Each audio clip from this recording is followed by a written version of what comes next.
It's heart-wrenching hearing the plea of hostages, family members, and so forth. But I believe Prime Minister Netanyahu is indeed.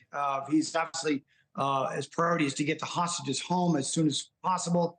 It's been over 335 days since October 7th, when Hamas brutally attacked and killed 1,200 innocent civilians, as well as using sexual violence on the battlefield and so forth. But nonetheless, we are where we are today.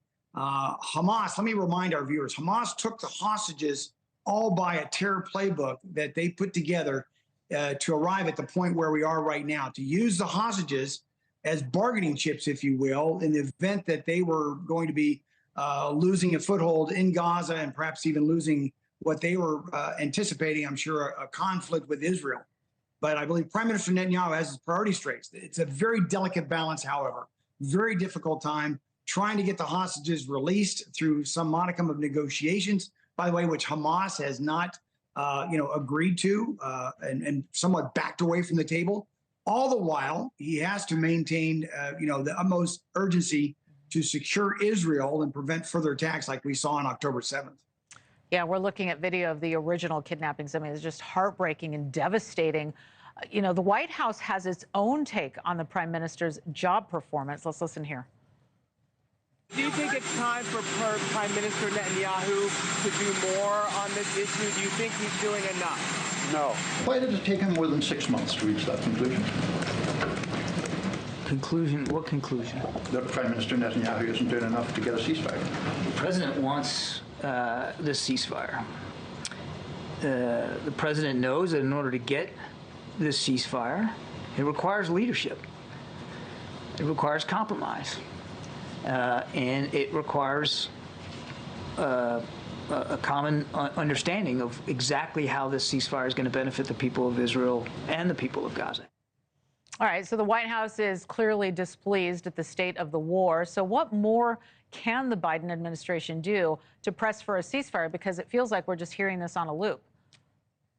Well, I would advise the president, and I've been very public about this on previous on air and so forth. I would advise the president to put pressure less so on Prime Minister Netanyahu, our closest ally in the region, but more on Hamas and more on Iran. That's where the nexus of our pressure, both in terms of continued support Israel militarily, as well as trying to support, from our diplomatic efforts. But we need to put pressure on Hamas as well as the parent organization, still the largest exporter of terrorism, Iran. Iran has been using Gaza with Hamas over the last several years as really a terror enclave that threatens, and we saw on October 7th, threatened the national security of Israel. Mm-hmm. And so I would ask the president to think more about pressuring, those parties who are really want to do evil against not only Israel, but against U.S. national security interests as well.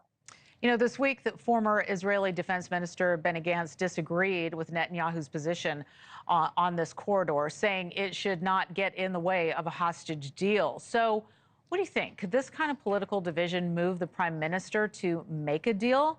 Will this help? I don't think so. Not at this point. Prime Minister Netanyahu has been very strong in his resolve.